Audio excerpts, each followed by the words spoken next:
Good morning বন্ধুরা, কেমন আছো তোমরা সবাই? আশা করছি তোমরা সবাই খুব ভালো আছো। আমিও খুব ভালো আছি। আমি অপর্ণা। আমার একটা নতুন ব্লগে তোমাদের সকলকে জানাই অনেক স্বাগত। নতুন বন্ধু, পুরনো বন্ধু সবাইকে জানাই অনেক স্বাগত, অনেক ভালোবাসা। যারা যেখান থেকে দেখছো, দেশ ও দেশের বাইরে, তোমাদের সকলকে জানাই অনেক স্বাগত। আর সকালে দেখো আমি চলে এসেছি, এই দেখো গ্যাসে। আর দুটো রুটি ছিল রাত্রিকার, তো সেই দুটো বাটার দিয়ে ছেলেকে গরম করে দেবো, ও এখন খাবে। তারপরে আবার কি করি তোমাদের সঙ্গে শেয়ার করছি। তো চায়ের পালা শেষ করে চলে এসেছি মাছ নিয়ে, একেবারে সবজি মাছ এগুলো সব কাটাকুটি করে নেব, তারপরে রান্না বান্না হবে। তো চলো সবজিগুলোকে কেটে নিই। তো এই দেখো বাঁধাকপি, আর বাঁধাকপি কাটতে বসে পড়েছি। আর এইখানটায় রোদ এসে গেছে, দেখো কি সুন্দর রোদ, দেখেছো? আর শীতের সকালে একটু গায়ে রোদ লাগলে তো বেশ ভালোই লাগে। তো তার জন্য ভাবলাম যে এখানে যখন রোদ এসেছে, তো রোদ্রেতে বসেই বাঁধাকপিটা কেটে নিই, আর মাছটা কলপারে কেটে নেবো পরে। তো বাঁধাকপিটা আমি কেটে নিচ্ছি। আর বাঁধাকপিটা ভিজে ছিল, এত ঠান্ডা না কি বলবো, আমার আঙুলগুলো না মনে হচ্ছে যেন একেবারে ঠান্ডায় বরফে জমে যাচ্ছে। তো চলো বাঁধাকপিটা কাটাকাটি করে নিই, আর গাজর আর মটরশুঁটি দেবো এতে। তো মাছটাকেও কেটে নিয়ে চলে এসেছি। এই দেখো বাঁধাকপি কাটা ধোয়া সব কমপ্লিট। বাঁধাকপি করব গাজর আর আলু আর মটরশুঁটি দিয়ে, আর মাছ করব শুধু। তো চলো রান্নাটা করে নিই, যেহেতু বাইরেই করব রান্না। তো উনানের পাড়ে চলে এসেছি সব গুছিয়ে নিয়ে। আর এখানে সব গুছিয়ে নিয়ে না বসলে ওই যে বারবার আমাকে দৌড়াদৌড়ি করে যেতে হয়, ওই জন্য সব একেবারে গুছিয়ে নিয়ে উনানটাকে এবার আমি জ্বালিয়ে নিচ্ছি। আর উনানের পাড় থেকে ওঠাও যায় না। গ্যাস হলে না হয় যে একটু কমিয়ে দিলাম, দিয়ে ঘর করলাম, কিন্তু উনান যেহেতু, তো তার জন্য। আর এই কাঠগুলো অর্ধেক অর্ধেক জ্বলেছিল গতকালকে, তো আমি রেখে দিয়েছিলাম জল দিয়ে, তো তার জন্য ওটাকে দিয়ে দিলাম প্রথমে। আর বাঁধাকপিটা আমি একটু ভাপিয়ে নেব, তার জন্য আমি জলের মধ্যে একটু লবণ দিয়েছি, দিয়ে বাঁধাকপিটা দিয়ে দিলাম, তাহলে গ্যাস হয় না। বাঁধাকপি খেলে আমার প্রচণ্ড গ্যাস হয়। তো দেখো বাঁধাকপিটা আমার সিদ্ধ হচ্ছে, আর সিদ্ধ খুব করবো না, অল্প একটু গরম করে জলটা একটু ফুটে উঠলে নামিয়ে নেব। তো কড়াতে তেল দিয়েছি, আর এবার বাঁধাকপির আলুগুলোকে আমি ভালো করে ভেজে নিচ্ছি।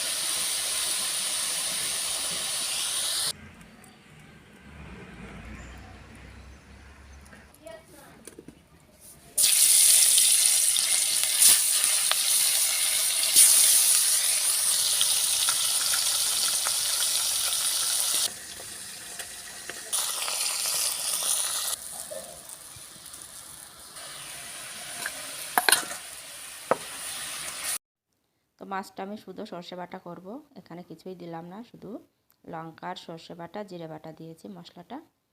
তো চলো আমার মাছের রেসিপিটা কমপ্লিট, তোমাদের দেখিয়ে দেবো কেমন হয়েছে। এই দেখো বাঁধাকপির তরকারি, আর এটা কলাইয়ের ডাল গতকালকে করেছিলাম, তো সেইটা ছিল কিছুটা, গরম করে নিয়েছি। আর এখানে মাছের তেল, আর এখানে মাছের সর্ষে বাটা, আর করে নিয়েছি ভাত। তো ভাতটা আমি ওইখানে করে এই হাঁড়িটাতে ঢেলে রেখে নিয়ে চলে এসেছি, পরে খাওয়া দাওয়া হবে। চলো বাইরের অনেক কাজ আছে, এখনও করে নিই। তো রান্না হয়ে গেছে, তো উনানটাকে একটু নেতা দিতে হবে, যেহেতু অনেক কালি, আর এখানে পড়েছে সব কিছু তরকারি, তারপরে ভাতের ফ্যান, আর এখানে পাটকাঠির জাল, সেগুলো সব কুচো হয়ে গেছে, তো সেগুলোকে আমি একটু গুছিয়ে নিচ্ছি, নিয়ে এগুলো ফেলে দিয়ে উনানটাকে একটু নেতা দিয়ে রাখবো। কালি উনান, এটা উনান যেহেতু রাখতে নেই, তো তার জন্যে। তো এই দেখো নেতা দিয়ে নিচ্ছি। আর ওই বাড়ির যা আমাকে কিছু বলছিল, তো তার সঙ্গে একটু কথা বলতে বলতে আমি উনানটা নেতা দিয়ে নিচ্ছি। আর এই কালি উনান স্নান করার পর আর মনে হয় না যেন কালিতে হাত দিই। স্নান করার আগে সব কিছু করা হয়ে যায়, কিন্তু স্নান করার পর আমার আর কালি মাখতে ইচ্ছে হয় না। আর রাত্রিবেলা রুটি তো গ্যাসে করি, উনানে আসি না, আবার আসবো সেই আগামীকালকে যখন রান্না করব তখন। তো সঙ্গে সঙ্গে নেতা দিয়ে তো রান্না হয় না, ভেজা থাকে। তো তার জন্যই আমি রান্না করার পরেই উনানটাকে আগে নেতা দিয়ে নিই। তো এই দিকটা হয়ে গেছে। তো হাতে তাত লাগছিল বলে আমি এই দিকটাতে এসে এই দিকের থেকে একটাকে একটু নেতা দিয়ে নিচ্ছি। আর দেখেছো কেমন কালি, পুরো জায়গাটা কালি হয়ে গেল। তো চলে এসেছি একেবারে কলপারে। আর দেখো রান্নার পর কত বাসন থাকে।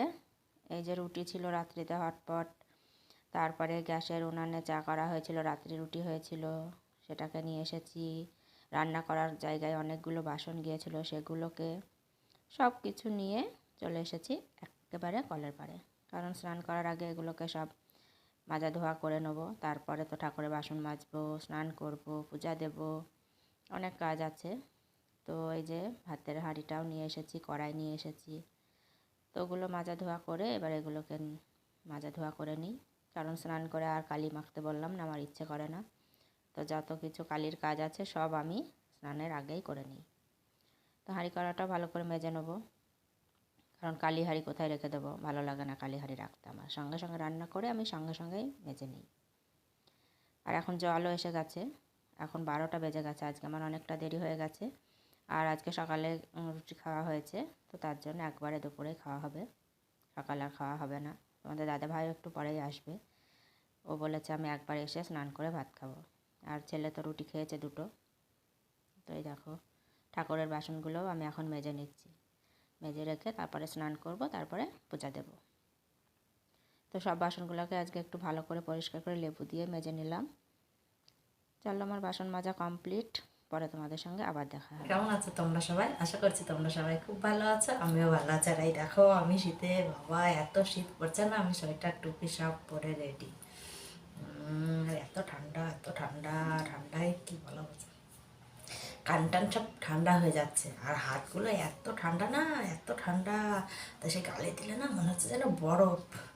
কিছু করার নেই, এত ঠান্ডায় আমি জল সরানি। দেখো আমি সব রেডি, সোয়েটার পরে আবার টুপি মোজা সব পরে ফেলেছি, সব কিছু। তো রান্নাঘরে এসেছি, আর বাইরে অন্ধকারও হয়ে গেছে। হচ্ছে এখন দেখি চাটা যদি করা যায় তো কিছু করবো, আর না হলে পারে আজকে হচ্ছে করবো মোগলাই পরোটা। তো মোগলাই পরোটা হবে, তার জন্য সব এখানে রেডি করছি। তো চলো সব রেডি করে নিই, ছাড়িয়ে নিই, সব ঠিকঠাক করে নিই, তারপরে কেমনভাবে আমি মোগলাই পরোটা বানাই তোমাদের সঙ্গে শেয়ার করবো। চলো দেখতে থাকো। আর তো দুপুরে তো দেখলেই রান্না মাংস হয়েছিল দুপুরবেলায়। তো সেই মাংস তরকারি দুপুরবেলায় খাওয়া হয়ে গেছে, আর অল্প একটু আছে ফ্রিজে ঢুকিয়ে দিয়েছি। তো সেটা আর এখন বার করবো না, খাবো না, আবার দেখা যাবে কালকে। আর এখন হচ্ছে এটা মোগলাই পরোটা করবো, আর আলুর দম। মোগলাই পরোটা আর আলুর দম ঠান্ডা ঠান্ডা দিনে খুব ভালোই জমে যাবে, ধরো যেহেতু ঠান্ডা ঠান্ডা আবহাওয়া, ঠান্ডা আর গরম গরম মোগলাই আর আলুর দম। তো চলো রান্না করে নিই, আমি কেমনভাবে বানাই তোমাদের সঙ্গে শেয়ার করবো। চলো দেখতে থাকো, সঙ্গে থাকো, আশা করছি ভালো লাগবে।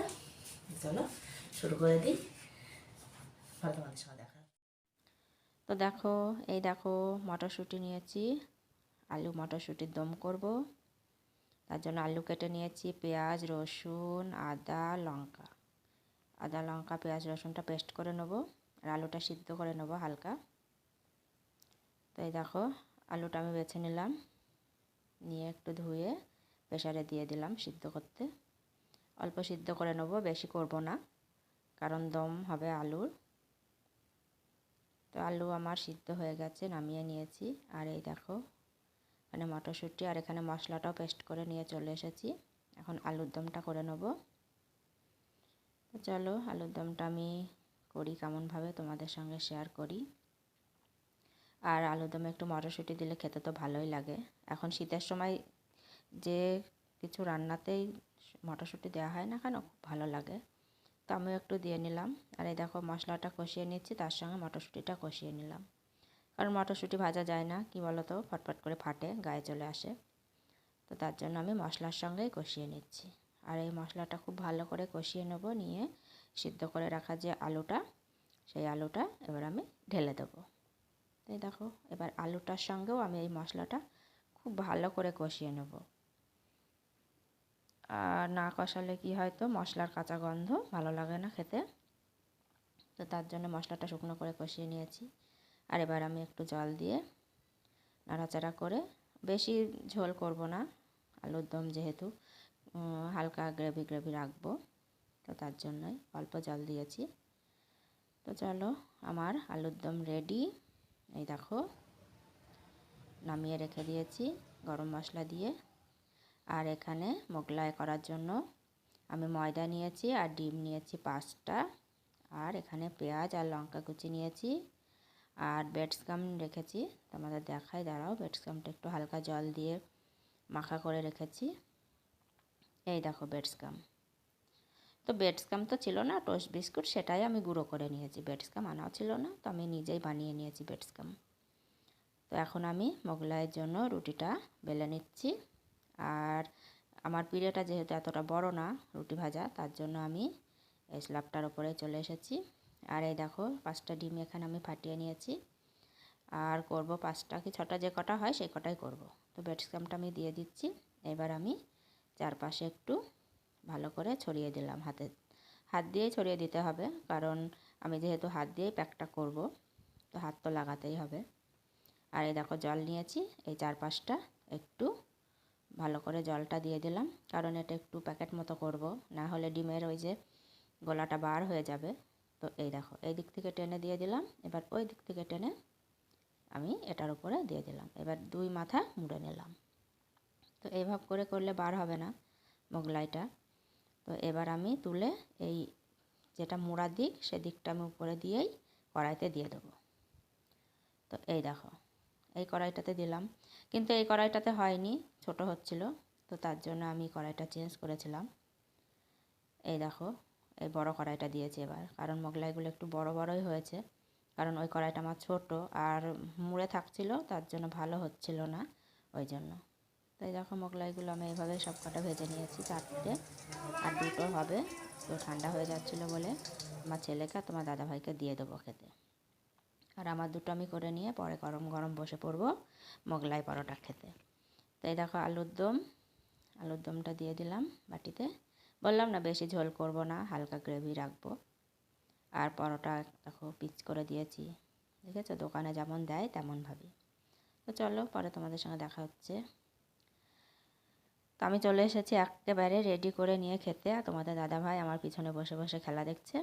ওর খাওয়া কমপ্লিট, আর আমি এখন খাচ্ছি। খুবই টেস্টি হয়েছিল। তো এই দেখো কেমন হয়েছে তোমরা অবশ্যই কমেন্ট করে জানিও। সবাই ভালো থেকো, টাটা, গুড নাইট।